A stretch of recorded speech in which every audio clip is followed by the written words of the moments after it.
Mayang hapon, Negros. Ini ang Digicast Negros X. Nagapanguna nga napulo ka mga balita sa isla sa Negros ang amo ni kadulong sa inyo. Updatein niyo kami via Facebook, YouTube, kag sa among nga website www.digicastnegros.com. Kaagsara kayo malantok sa kay ka Channel 11 sa Kabangkalan City, Himamaylan City, kag Banwas ang Ilog. Kaagyari na ang top 10 nga mga balita sa Negros subong nga adlaw. Bacolod EOC, nagpasalig nga wala sang expired nga bakuna nga gamiton sa National Vaccination Days. Wala na sa COVID positive sa mga quarantine facility nga ginadumala sa Negros Occidental. Barangay Kagawad, ginpatay sa guwa sang iyabalay sa sulod sa isa ka subdivision sa Bacolod City. Negros, yara sa lagyan sang tropical depression nga manugsulod sa PAR. Kag sa Good Vibes, fast food nga may pinakamalapan nga bike and dine facility magabukas sa Bacolod. Pinatanan sa Digicast Negros X.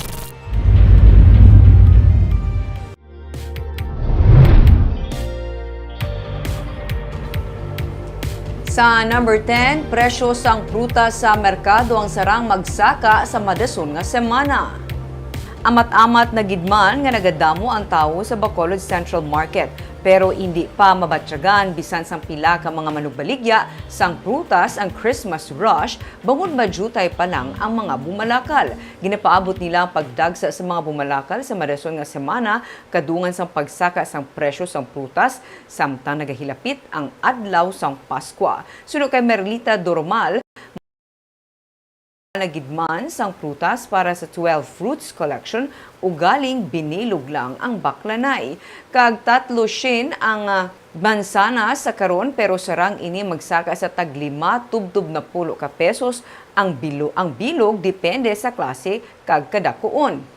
Ang kilo sang ubas nga tag 200 tubtub 250 pesos. Depende sa klase, ang sarang magsaka sa 20 tubtub 30 pesos. Napulo tubtub 20 pesos naman ang bilog sang orange pero posible man ini magsaka sa 5 tubtub na 10 ka pesos. Ako na yun pitsilan, tunga. Ano tunga na lang? Ang gaso mga niya, 12 fruit. 12 fruits sa 31 na. 31 December. Although, iba na matamat, mga nila ka pa makal. Pero jutay lang, sarangan lang nila.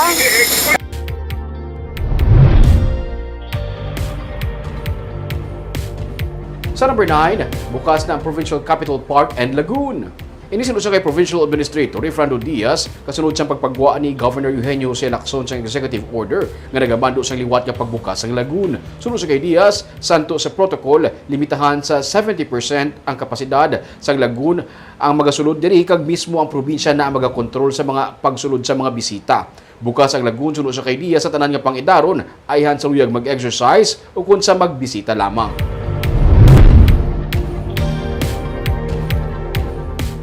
Sa number 8, probinsya sa Negros Occidental ang nagahulat sang abiso gikan sa national government angot sa plano sini nga pagsaylo sang Provincial Administration Center sa syudad sang Talisay.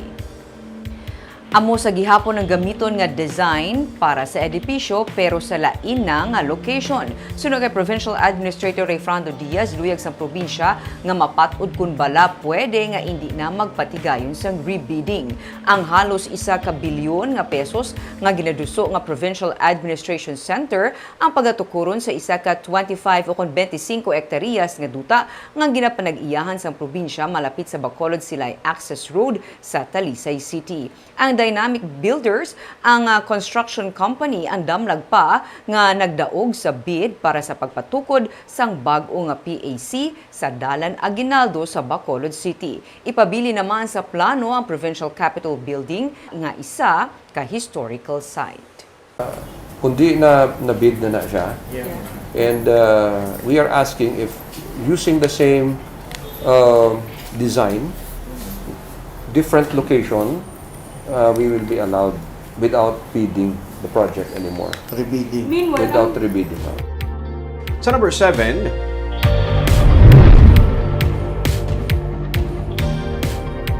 empleyado sa Himamaylan City patay matapos tiruon sa mga ginapatian katapos ang NPA. Patay ang 54 anyos nga casual employee sa Himamaylan City, LGU nga si LB Pacheco matapos sinigilutang sa guwa sang iyang puluyan sa Barangay Buenavista sang Biyernes ang aga. Sa investigasyon sang Himamaylan PNP, yara sa likod sang inagabalay si Pacheco sang siya ang ginpangita sang 3 ka mga persona. Ginayo sang isa sa mga sospek sunod sa pulis si Pacheco nga magwa sa ilang balay kag didto gilayon na lang siya nga gintiro sa iyang likod kag ulo nga inigilayon niya giniyaging kamatay. Ginkilala sang iyang misis ang isa sa mga sospek nga amo si Ruel Aladera nga ginaligar katapos ng NPA. Wala pa makilalaan ang duha niya ka mga upod. Ginahibalo pa karon sa PNP kung ano ang motibo ng Ladera sa pagpatay kay Pacheco.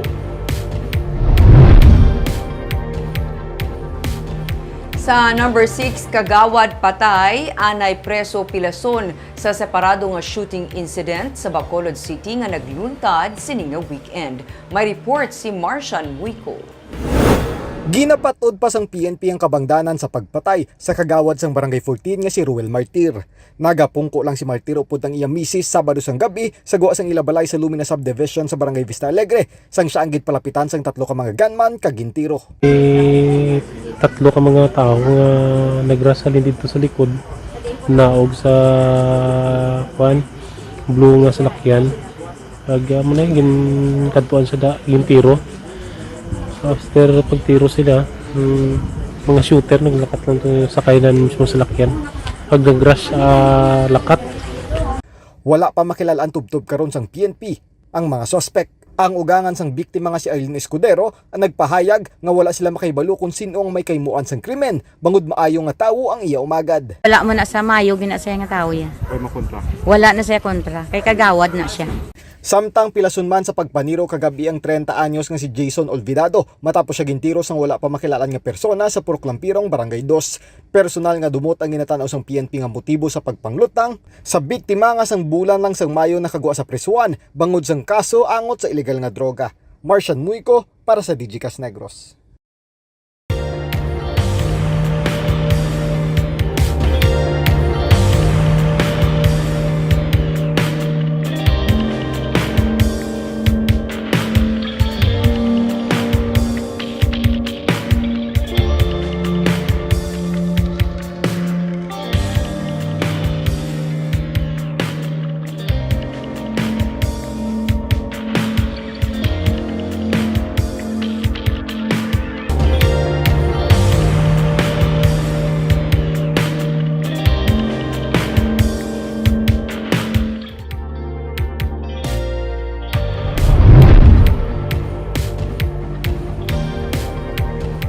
Sa number 5, 11 ka mga vaccination teams gikan sa Department of Health Region 6 ang mga bulig sa Vaccination Day sa Negros Occidental. Ini silang iga-deploy sa Kabagalan City, San Carlos City, Bago City, Himamaylan City, Sipalay City, Kawayan, Hinigaran, Moises Padilla kag Tubuso. May 19 na nga daan ka mga vaccination teams sa Negros Occidental. Sunod sa kay Provincial Administrator Refrando Diaz, iniagod tumabuligan ang natungdan nga mga LGU bangod ini sila ang naglag sa ilang nga vaccine rollout. Pila sa mga rason nga ginatudlo amo sa gihapon ng vaccine hesitancy. Anom naman ka mga banwa kang syudad ang may masobra sa 70% sang ilang nga target ang tigayon nakabaton sang at least isa ka dose sang bakuna. Ini sila mga syudad sang Victorias, Cadiz, Talisay, Sagay kag banwa sang Ibi Magalona kag Pulupandan. Sa December 10 nga report, 51.80% sa target sang Negros Occidental ang tigayon nga nakabaton sang at least 1 dose sang bakuna o kon 945,499 sa 1.8 million nga target. Sa December 15 to 17 ang National Vaccination Days. Wala man sa ginasiling nga target pero padayon sunod sa kay Diaz ang vaccination program sa tinutuyo nga malabot ang herd immunity. Well, may hesitancy pagid man, no? That sa iban nga mga far-flung areas, rural areas nga do ang mga tao do hindi gid palalagaw, no? Do hindi gid sila hasta subong sold out, no, nga magpa-vaccine. But again, ang kampanya ta si Gov mismo may ara iya nga clips, no?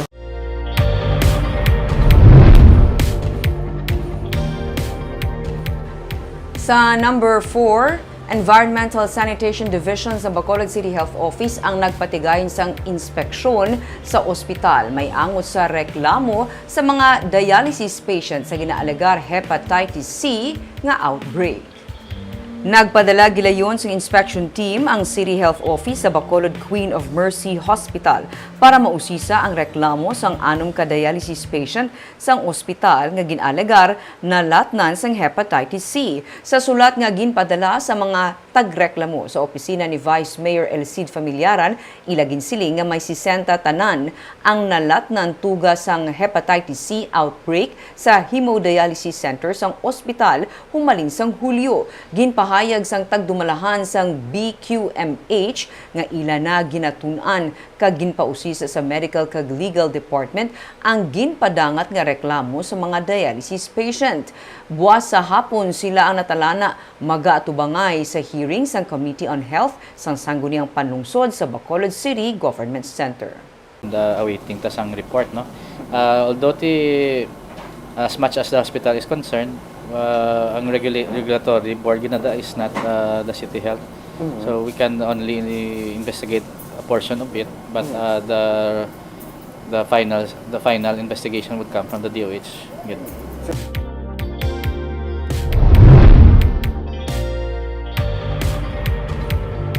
Sa number 3, isa ka tropical depression ang gina-forecast nga mag-aigo sa isla sang Negros sa sulod sang siliga semana.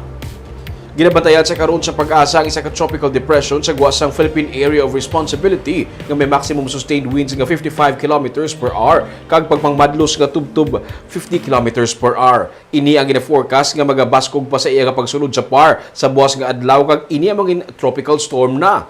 Ini ang ngalanan nga si Bagyo Odette sa iya nga pagsulod sa PAR. Mahimo sa Webes, ini ang mag-landfall sa Eastern Visayas. Sa iya sining track, gina-forecast man nga mag-aigo ini sa Western Visayas kag mismo sa Negros kung sa diin sarang mapaidalom ang probinsya tubtub sa Alert Level 3. Parayon karon ang monitoring sa pag-asa sa bagyo. Ang Office of the Civil Defense Region 6 ang nagpanugyan na sa mga LGU nga maghimo sa pagpanghanda.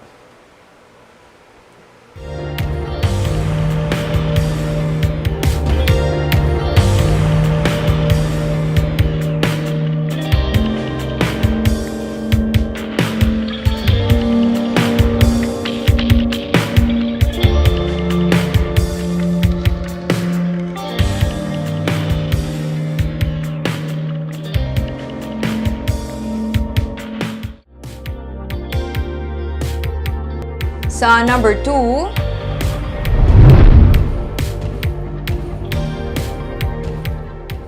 wala na sang may mga nagatiner nga COVID positive sa mga healing facilities sang probinsya. Suno kay Provincial Administrator Rayfrando Diaz, wala na sang may nagatiner sa healing facility sa Ibi Magalona, Silay City, kag sa Cadiz nga COVID positive. Ang mga nagatiner sa Cadiz City Healing Facility ang mga transient, mga authorized person outside residence nga nagboluntaryo pa-isolate. 20 naman lamang ang yara sa Cadiz District Hospital nga amo ang nabilin nga COVID center sa probinsya. Sa 20, 13 ang kumpirmado nga kaso sang COVID-19 kag 7 naman ang suspected COVID-19 cases. Padayon karon ang pagnubo sang kaso sang COVID sa Negros Occidental. Kag sa dato sang Provincial Incident Management Team, as of December 12, 296 ang active COVID-19 cases. Kag sa numero 1 sa mga balita, subong adlaw.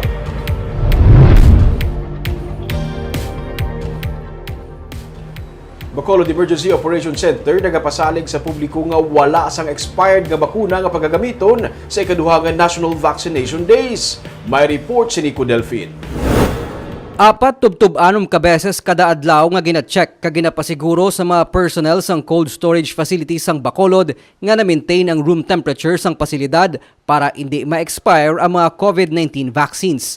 Ang pamuno sang EOC nagpasalig nga may nagakaigo nga supply sang bakuna para sa Bayanihan Bakunahan 2 humalin Miyerkules tubtob sa Biyernes.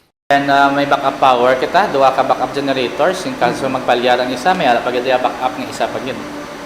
So maintain tagad secured and well monitored ang aton nga mga vaccines. Nakahanda naman ang 43 tanan ka mga vaccination center sa mga kabarangayan, mga mall kag sa iban pa nga commercial establishment para sa ikaduwa nga National Vaccination Day sa Bacolod. Dugang padri ang duha ka bag-o nga cold chain vans nga pagagamiton para malabot sa mga vaccinators ang mga luyag magpabakuna sa mga purok. Ready siya nga transport sa aton nga portable refs, freezers. May salaksakan na siya sa likod. So each vehicle can carry at least 4 ka mga portable freezers. Suno kay Dr. Miraflor, maidid man nga pag-ausisaon sa mga vaccinators ang mga magapabakuna agud mapaiway ang posible vaccine mix-up. Ginapaandaman man nila ang mga magapili isang bakuna ilabi na para sa second dose. We should abide with the classification sa categories ng vaccination para hindi kita maggamo, hindi kita dinaguso, kag hindi kita maginutok sa atong vaccination areas. 6,000 nga vaccinees kada adlaw ang target nga mabakunaan sang Bacolod sa 3 ka adlaw nga vaccination days. Pinaagi diri ginalauman nila nga malabot ang herd immunity antes matapos ang Disyembre. Nico Delfin para sa Digicast Negros. Sa Good Vibes, fast food nga may pinakamalapad nga bike and dine facility sa Pilipinas ang buksan sa Bacolod. May report si Romeo Subaldo. Sa Webes, buksan sa publiko McDonald's Forbes Hill. Dili makita ang pinakamalapad nga bike and dine facility. Biker-friendly ini, bangod ang Bacolod Silay Airport Road, ang isa sa mga hilig nga rota sa mga bikers. Pwede lang ibutang sa ledge ang bike kag magkaon sa tupad sini. Mayra pa sang do-it-yourself nga bike repair station para sa mga magubaan sa bisikleta. Largest bike and dine facility in the Philippines. 3 stations. And this is the first bike and dine facility in the whole of Western Visayas. Iniman ang pinakaunang nga branch sang fast food chain sa Negros nga may full-scale McCafe. Magluwas sa mga pagkaon sa fast food, mayara man sang kape, frap kag pastries. This is the first full-scale McCafe that you will have in the entire Negros. When I say full-scale, you have coffee, you have fraps, hot and cold, and you have all the pastries and fresh juices where you can order. You can never find that in any other McDonald's stores in the whole of Negros. Ini man ang pinakauna nga next-gen nga branch sa Negros kung sa diin may self-ordering kiosks kung sa diin pwede maka-order ang customer kag posible ang cashless mode of payment. Like shake or milk tea or coffee or McFloat, juice, iced. Mangudyara pa sa gihapon sa panahon sa pandemic, may malapad man ini nga alfresco dining overlooking sa kabukiran. May drive-thru para sa mga nagahingagaw pa airport. Nahamtang ini sa guwa lang sang 53-hectare North Hill Gateway Township sang property giant nga Mega World. Amo na gini siguro buwan pag silinga mabalik na eco-bike. May McDo na. Ahay. Well, kagdeson ming no, ang location niya. Strategic gid. Kay actually kun ka try ka na bike sila nga lugar pa kato sa airport kun kinabot sa bikers kun aga. Wala ko ka-try. Matry man ko kay tungod sa imo ginasuggest. Oo, tapos mo mabuli ka kapoy ka na makahapit ka makakuan ka anay. Hindi lang pagkalipati ang diet. Oo, bawi-bawi lang Kaagap yun itong mga balita sa Negros Subo nga adlaw. Kay man sa panahon karon importante nga may ihibalo ka sa nagakatabo sa imo nga palibot. Pero dapat balanse kag eksakto ang mga impormasyon. Padaan kami nga magapangalagad sa Negrosanon. Ako si Barbara Mijares. 12 days na lang, Pasko na.